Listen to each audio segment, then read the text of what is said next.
This morning it's my pleasure to welcome Gerry Murphy. Gerry has been a member now of our church for a couple of years, and he was born in Ireland, and I thought maybe he came here as a priest because I understand that he is a former priest, but he told me that he attended seminary here in the United States and then became a priest. Came over in 1999. He was a Catholic. He was a priest in the Catholic Diocese of Oakland, California, for 3 years. He took us a break from that and decided that the priesthood was not his calling. And a year after leaving, he married, and he and his ex-wife have 2 children. He's very proud of them. He recently had a book published. It's called Do It Anyway, Deep Spirituality Meets Real Life. He has his own spirituality blog. And we've been very lucky to hear Gerry as a speaker about 4 or 5 times now. So it's my pleasure to introduce Gerry Murphy. Thank you, Diane. And it's my pleasure to be invited back to share a few words and thoughts with you. And sometimes that's intimidating because I know I'm standing in front of a room of scholars and activists, and that's a privilege, so I feel very humbled. Okay, today our topic is, who are the prophets of our times? Glasses would help. I want to begin with sharing a poem with you. I just stumbled upon this a few weeks ago, written by Wendell Berry. Some of you may be familiar with his writings. He's a prolific writer, essayist, environmentalist, and an organic farmer, I believe, in Kentucky. And this particular poem is taken from his latest collection of poems called Leavings. And the title of this poem is Questionnaire. How much poison are you willing to eat for the success of the free market and global trade? Please name your preferred poisons. For the sake of goodness, how much evil are you willing to do? Fill in the following blanks with the names of your favorite evils and acts of hatred. What sacrifices are you prepared to make for culture and civilization? Please list the monuments, shrines, and works of art you would most willingly destroy. In the name of patriotism and the flag, how much of our beloved land are you willing to desecrate?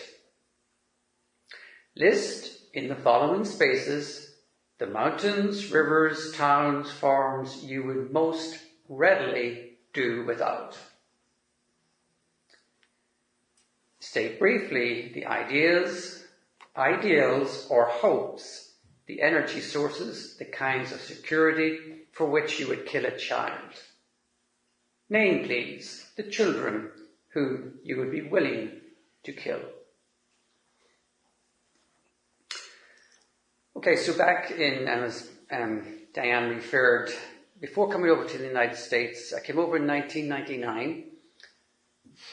And just prior to coming over, I actually went back to college to finish my degree in theology. But then, yes, when I got to California, I had to do 2 more years at a seminary just south of San Francisco to acclimate and to translate my theology degree into an American MDiv theology degree. But anyway, just as I was finishing up my theology course back in Dublin in Ireland, I was required to take a course in biblical prophets. Now, for those of you who were raised in any Christian or Judeo-Christian denomination, you recognize some of the minor prophets: Hosea, Joel, Amos, Jonah, Micah, Zechariah, Malachi. Most of you are probably more familiar with the major prophets like Isaiah, Jeremiah, Ezekiel, and Daniel. Before I began my studies in biblical prophets, I really had no clue of the meaning of what was a prophet. I had a very romantic, simplistic, naive notion of what a prophet was. And my only exposure to the biblical prophets was maybe at Christmas. You'd get a Christmas card with this kind of a verse from the prophet Isaiah. To us a child is born, to us a son is given, and the government shall be upon his shoulder, and his name shall be called Wonderful Counselor, Mighty God, Everlasting Father, Prince of Peace. So that was a typical verse from one of the major prophets on something like a Christmas card. So that was my simple, naive understanding of what a prophet was. Another one was, I had this idea, well, maybe a prophet is some sort of a crystal-gazing fortune teller. Or worse, a prophet of doom like Nostradamus. So I really was clueless to understand what a prophet actually was, what they represented, and the meaning of their works.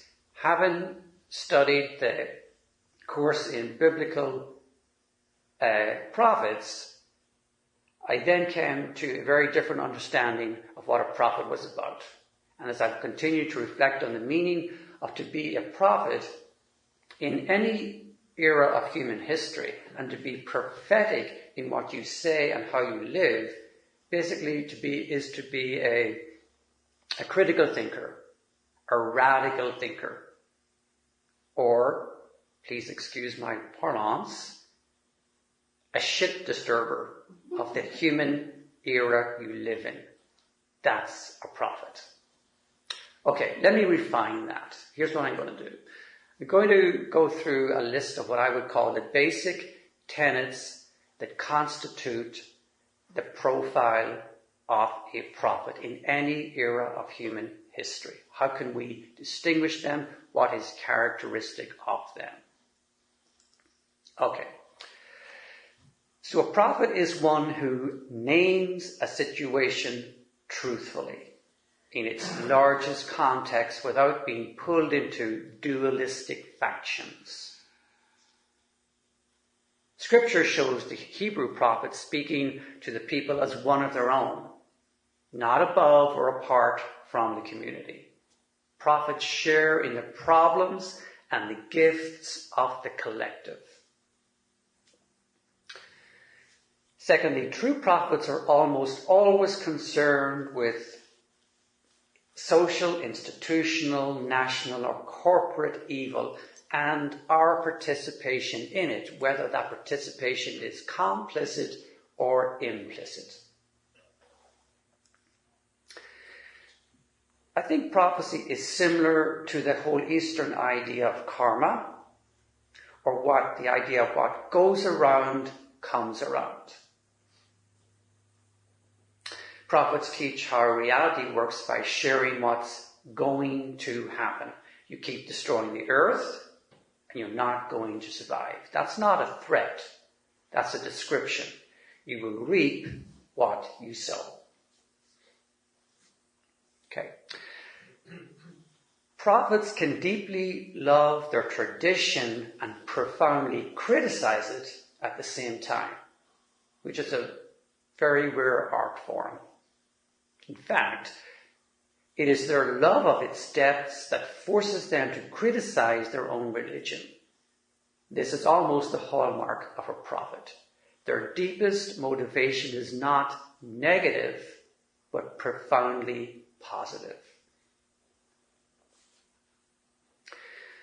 Prophets, by their very nature, cannot be at the center of any social structure. Rather, they are on the edge of the inside. They cannot be full insiders, but they cannot, throw rocks from the outside either. A true prophet must be educated inside the system, knowing and living the rules, before they can critique what is not essential and not so important. I think some examples from history would include people like Gandhi in British-occupied India, Dr. Martin Luther King, Nelson Mandela, and so on. They lived within the system, they were versed in it, so they knew how to criticize it and challenge it radically. Okay. A prophet critiques a system by quoting its own documents, constitutions, heroes, and scriptures against its present practice. This is their secret. Systems are best unlocked from inside and not by negative or angry people. And we have a lot of that. People who are uninformed about what they're talking about. A true prophet in any era of human history would be known by the lived witness of their deepest values and convictions. Some of you may be familiar with St. Francis of Assisi, and back in the Middle Ages he founded the Franciscan movement, which is now a movement of priests and brothers and sisters. He himself was not an ordained priest, but he founded this movement. He had some major conversion, which led him to leave his family of extreme wealth and materialism and privilege to live a life of radical service and commitment to the values and beliefs that he deeply believed in. And he was once noted as saying to his disciples, everywhere you go and every opportunity that's presented to you, preach the gospel. And when it's absolutely necessary, use words. A subtle point. Okay, now I'd like to share with you just two people who recently have inspired me by their prophetic works and writings and witness. And there are many prophets in our midst all around the world. These are just two people who recently, through listening to their interviews and reading what they have said, have struck me as courageous and typical prophets of our human era. The first one is Ta-Nehisi Coates. Now, he is a distinguished writer. He's the writer in residence at New York University's Arthur L. Carter Journalism Institute. And his books include Between the World and Me, We Were 8 Years in Power, An American Tragedy, and the novel The Water Dancer. He's also the current writer of the Marvel comics, the Black Panther and Captain America. So, recently I heard him interviewed on an On Being podcast with Krista Tippett. And she herself said that this person is a prophet of our times. So the title of their podcast interview was Imagining a New America. So I was deeply influenced by this interview. I'll quote a few parts from it in a moment. The other thing that deeply impacted me was an essay he wrote, and it was published in The Atlantic, titled The Case for Reparation. And it's more like a little book. It's actually laid out in many chapters, and it's quite a deep, profound read. The Case for Reparation. But first of all, let's go to the podcast.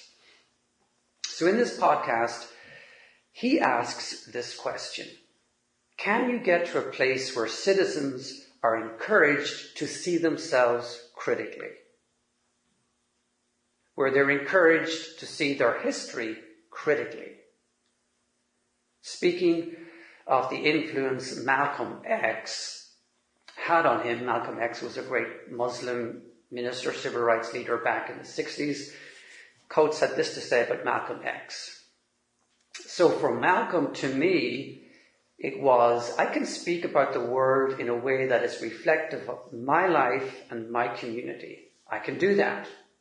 I don't have to calibrate my speech. I don't have to calibrate how I look.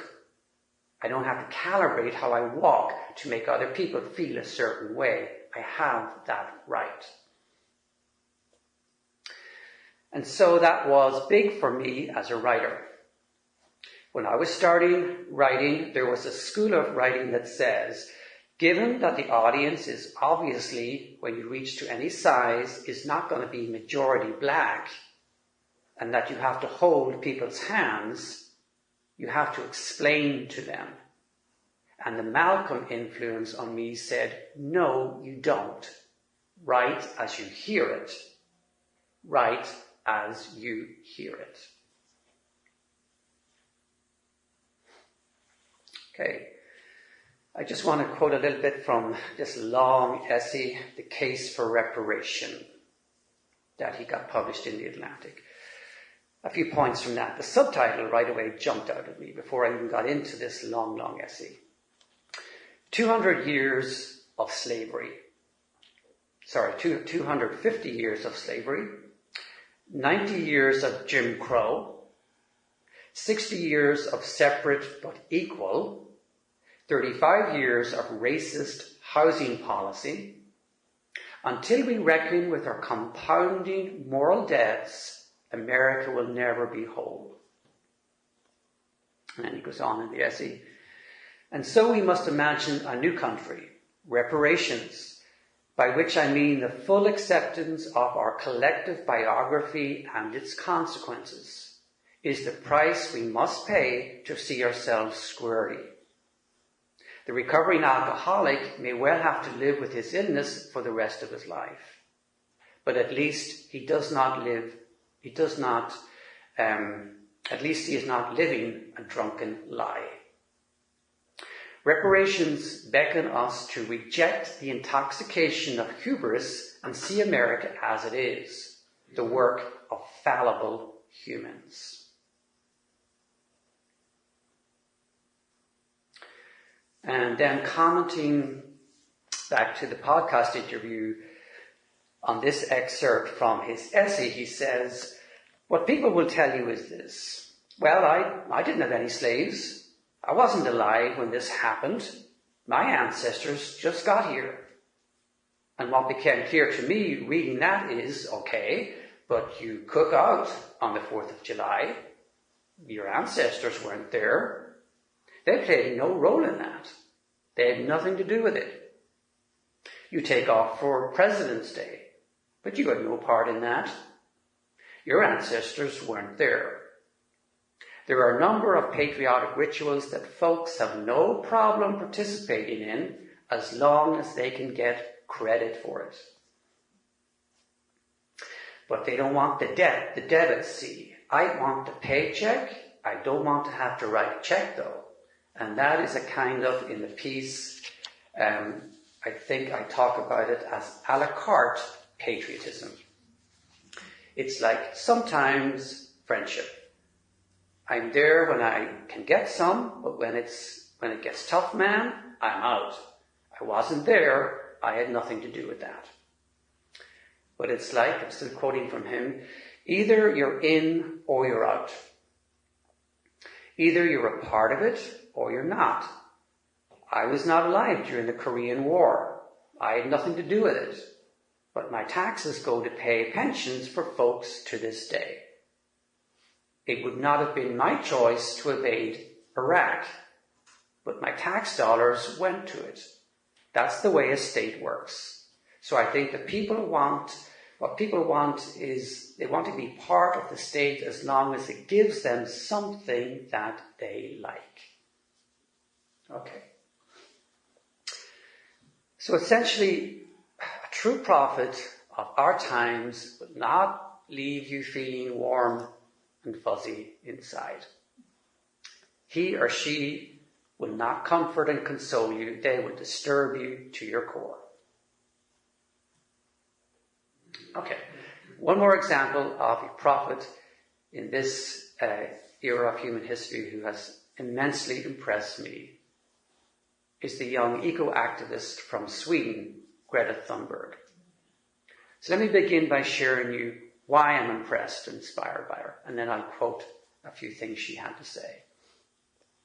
At age 11, she read up and studied the science behind global warming and climate change. She studied the findings of the International Panel on Climate Change, and she fell into a deep depression and she lost weight. What she had done here was she had internalized the gravity and the injustice of the predicament we are in. And that to me marks the sensitivity of a prophet. She went on a school strike, as we all know, and then protested the inaction of her government on climate change. And this in turn was a catalyst for a worldwide movement of similar protests by young, impassioned eco-warriors around the world, culminating a few weeks ago in the worldwide global strike for climate change on Friday, September 20th. This is the vision of a prophet. She planted the seed, and the rest took place. Now, there's a funny remark she makes, I think, on a YouTube video where she's given her TED talk, and she says, everybody knows that I have been, I'm somewhere on the autism scale with Asperger's syndrome, I think it is. And she said, one way that affects me is I tend only to speak when it's absolutely necessary. Well, she's been speaking to European governments and politicians and leaders all around Europe, and she has addressed the UN Summit on Climate Change in very unequivocal terms. She has the moral courage of a prophet. So let me just quote you some of her spunky words, because they certainly woke me up. This is from, I think, maybe her TED talk. Adults keep saying we owe it to the young people to give them hope. But I don't want your hope. I don't want you to be hopeful. I want you to panic. I want you to feel the fear I feel every day. And then I want you to act. I want you to act as if your house is on fire, because it is. Again, the words of a true prophet will not leave you feel warm and fuzzy inside, but disturb you to your core. And just two quotes from when she addressed the UN Summit on Climate Change. She said this to them: "You all come to me for hope. How dare you? You have stolen my dreams and my childhood with your empty words. And yet I'm one of the lucky ones. People are suffering. People are dying. Entire ecosystems are collapsing. We are in the beginning of a mass extinction. And all you can talk about is money and fairy tales of eternal economic growth. How dare you?" And what's this young prophet doing here? She's speaking truth to power. And lastly, again quoting from her, the popular idea of cutting our emissions in half in 10 years only gives us a 50% chance of staying below 1.5 degrees Celsius. And the risk of setting off irreversible chain reactions beyond human control, those numbers also rely on my and my children's generation sucking hundreds of billions of tons of your CO2 out of the air with technologies that barely exist. So a 50% risk is simply not acceptable to us. We have to live with the consequences. So here you have a young prophet predicting a very plausible future based on current statistics and scientific data.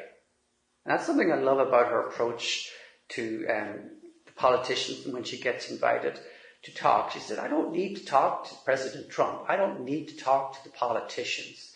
They need to read and study and listen to the findings of our global panel on climate change. They don't need to listen to me. I'm a teenager. I should be in school.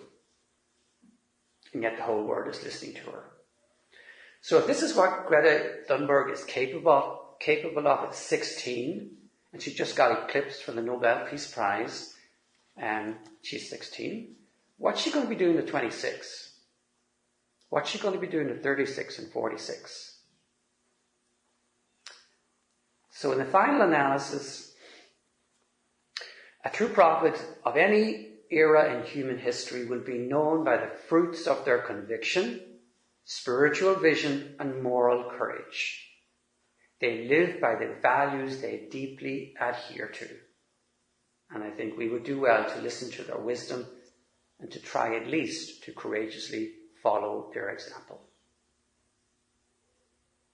Thank you for your time and attention.